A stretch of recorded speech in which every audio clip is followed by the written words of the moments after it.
লিল্লাহি ওয়া ইন্না ইলাইহি রাজিউন।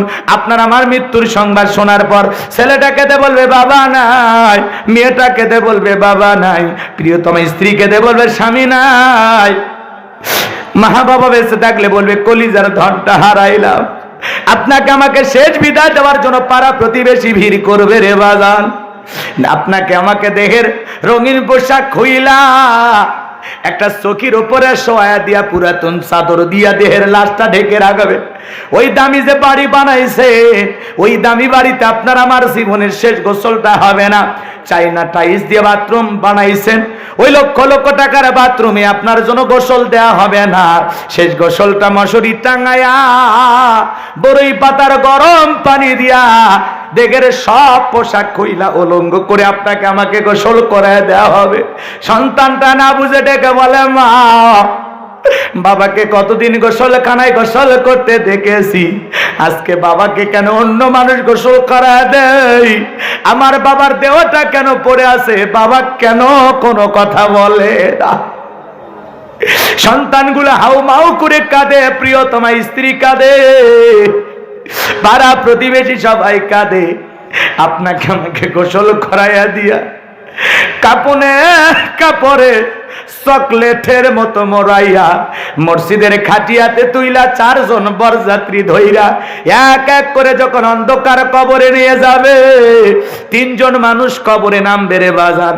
আপনার আমার লাশটা যখন কবরের ভিতরে রাখা হবে, দূর আকাশে একটু একটু দেখা যায় একে একে সবাই যখন উঠে বাঁশের বিছানা বিছায়া দিবে, বাঁশের ছিদ্রগুলো দিয়ে কবরে একটু আলো প্রবেশ করে।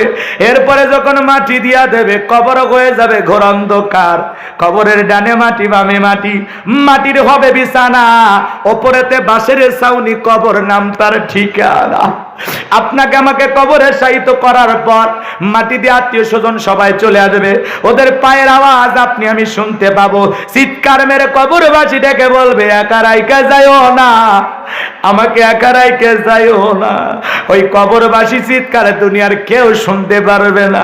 বিশ্বনবী ডেকে বলেন যে কবরে চলে গেল তার চাইতে অসহায় আর কেউ নাই। আমার নবী বলেন কলা রাসূলুল্লাহ সাল্লাল্লাহু আলাইহি সাল্লাম ইন্নামাল কুবুরু রাউযাতুম মিন রিয়াদিল জান্নাহ আও হুফরাতুম মিন হুফারিন নার। রাহু তিরমিজি। বিশ্বনবী ডেকে বলেন যে ব্যক্তির আমল ভালো, মৃত্যুর সঙ্গে সঙ্গে আল্লাহ পাক তার কবরটাকে জান্নাতের বাগান বানায় দেবেন। বলেন আল্লাহু আকবার। আমার নবীজি বলেন যে ব্যক্তির আমল খারাপ, আও হুফরাতুম মিন হুফারিন নার, তার কবরটা হবে জাহান্নামের আগুনের গর্ত। নবীজি আমার এক জায়গায় বসা, জিবরাইল এসে বলে নবী গো এই মুহূর্তে একটা আওয়াজ হলো, আপনি কি শুনতে পেয়েছেন? আমার নবী বলে হ্যাঁ শুনতে পেয়েছি। জিবরাইল বলে নবী গো আজ থেকে ৭০ বছর আগে আল্লাহ পাক জাহান্নামের গর্তের মুখে একটা পাথর ছেড়ে দিয়েছে। ৭০ বছর পর এই মাত্র জাহান্নামের তলদেশে পাথরটা পৌঁছাইলো।